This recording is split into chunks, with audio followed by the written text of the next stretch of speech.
লন্ডনে মমতা, ভাগাড়ে ধর্ণতা। 8 দিন পার, মাথার উপর ছাদ নেই, খাবার নেই, জল নেই। দুর্গতদের রাখতে আনা হয়েছে কন্টেনার, কিন্তু কন্টেনারে তো মানুষ থাকে না। অগত্যা হাওড়ার বেলগাছিয়াবাসীর এখন ভরসা শুধুমাত্র ফুটপাত।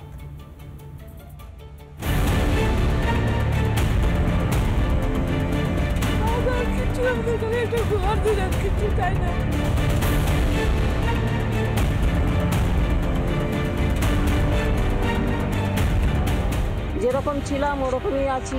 ঘর দুয়ার ভাঙা পড়ে আছে, কোথাও আমরা আশ্রয় পাচ্ছি না। মানুষ থাকে ওখানে জানোয়ারদের রাখা যায় ওর ভেতরে। লন্ডনে মমতার মুখে শিল্পায়ন নিয়ে ফুলঝুরি, কিন্তু হাওড়ার বেলগাছিয়ার ক্ষতিগ্রস্তদের এখনো দুর্ভোগ কাটেনি। মানুষকে রাখতে সরকারের তরফে পাঠানো হয়েছে কন্টেনার। কন্টেনার কি মানুষের থাকার জন্য?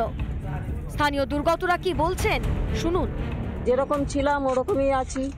ঘর দুয়ার ভাঙা পড়ে আছে, কোথাও আমরা আশ্রয় পাচ্ছি না। ওখানে জানোয়ারদের রাখা যায় ওর ভেতরে।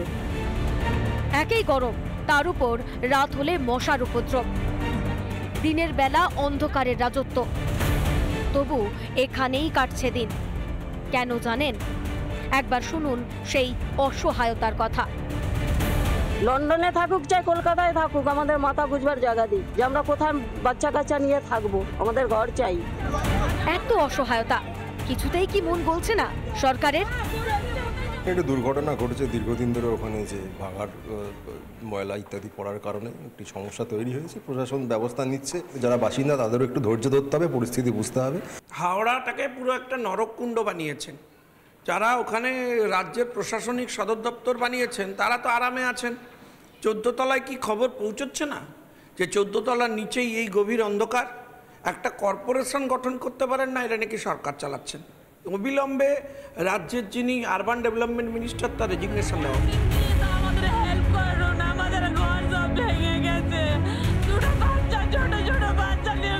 রোম যখন পুড়ছিল তখন বাঁশি বাজাচ্ছিলেন সম্রাট নীরব, আর বাংলায় ভাগারবাসী যখন কাঁদছেন তখন টেমসের তীরে রাজ্যের প্রশাসনিক প্রধান।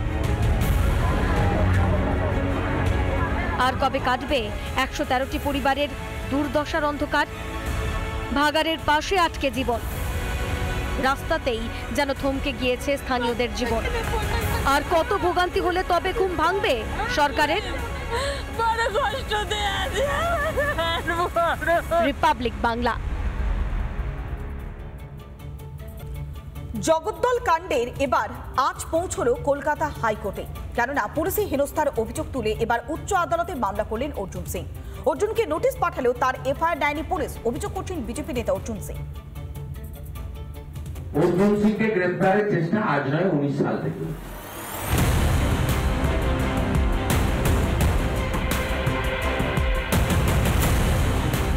বিরোধী দলনেতা এমনই অভিযোগে ফের চাপে তৃণমূল সরকার। শুভেন্দু অধিকারীর দাবি, বিরোধীদের দমন করতে প্রশাসনকে হাতিয়ার বানিয়েছে রাজ্য সরকার। আর তার সাম্প্রতিক প্রমাণ অর্জুন সিং এর বাড়ির সামনে দফায় দফায় বোমাবাজি। শুভেন্দুর অভিযোগ, বিরোধীদের দমনে তৃণমূল ক্যাডার হিসেবে কাজ করছে প্রশাসন।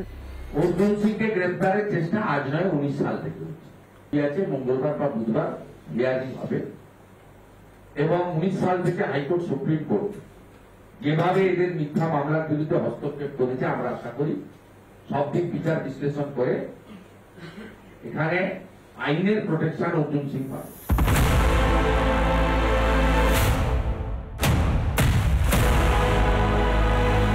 অন্যদিকে পুলিশের বিরুদ্ধে হেনস্থার অভিযোগ শুক্রবার কলকাতা হাইকোর্টের দ্বারস্থ অর্জুন সিং। বিজেপি নেতা অর্জুন সিং এর অভিযোগ, বাড়ির সামনেই বোমাবাজি, এফআইআর করলে ব্যবস্থা নেয় না পুলিশ, উল্টে অর্জুন সিংকেই নোটিশ পাঠাচ্ছে পুলিশ।